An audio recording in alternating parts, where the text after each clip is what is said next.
Today we go over an update for Star Wars Episode 9, which will be directed by J.J. Abrams. This is Mike Zero here. If you guys are new to the channel, do make sure to subscribe to see future Star Wars content.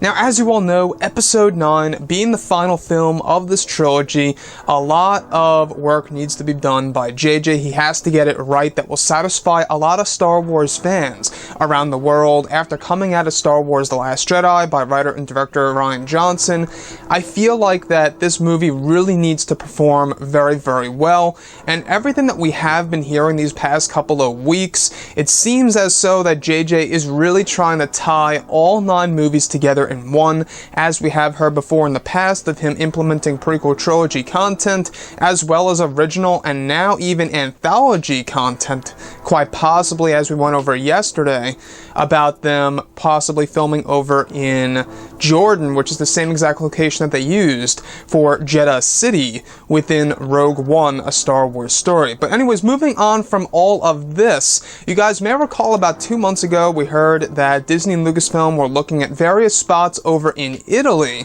for Episode 9, and we do have an update for this, and that they are now eyeing in on Mount Etna. Alright, Mount Etna in Italy as a location for Star Wars Episode 9. Now, you guys may be wondering to yourselves, why would Mount Etna be of significance in a Star Wars film?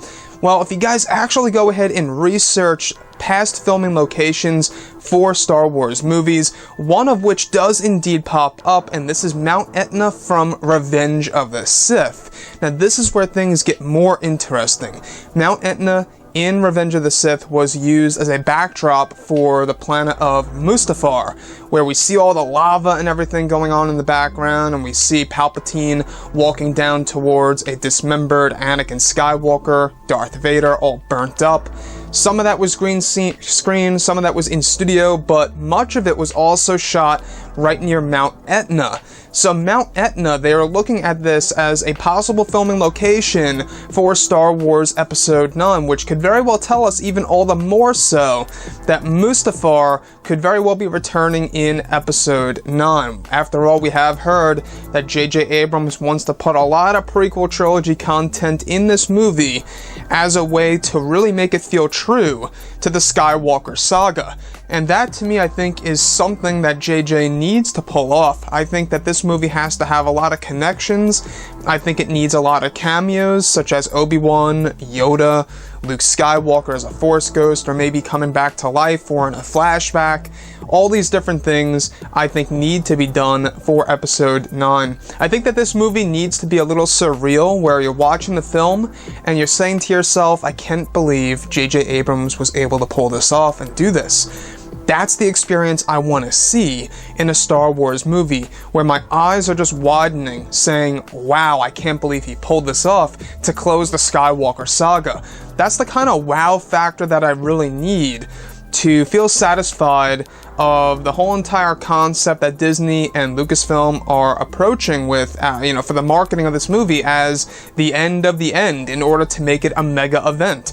This is going to be a huge thing for Star Wars, and all of the TV spots that are set to appear, later in 2019 will most likely revolve around it being the end of the end. That's what they're aiming for in order to make this a mega event. That's exactly how they're going to sell it off as. So, looking at Mustafar, I think being in Episode 9 is going to be the perfect way as not only a connection to Revenge of the Sith, but also Rogue One, A Star Wars Story was a little bit of a foreshadowing of what's to come in the movie. Not only would this make a whole lot more sense, it would also make sense to the character of Kylo Ren. Learning more about his grandfather, Darth Vader / Anakin Skywalker, he could learn more truths here that Snoke may have hidden from him, or just didn't decide to tell him, or never got the chance to tell him. Maybe Kylo Ren just wants to learn more about Darth Vader and exactly what happened leading up to his turn to the dark side of the Force. That, to me, would be truly stunning. As far as the Knights of Ren go, we have heard that a group of male actors in their 20s will be working with Adam Driver. No confirmation on them being the Knights of Ren just yet, but the fact that they are working with spears and axes in studio over at Pinewood Come on, it's gotta be the Knights of Ren. I mean, who else could it be? But anyways, guys, drop a comment below. Let me know what you think about all of this in the comments. And if you guys did enjoy the content for today, do make sure to drop a thumbs up on this video to support the channel. I thank you all so very much for the kind support, and I'll catch you guys next time.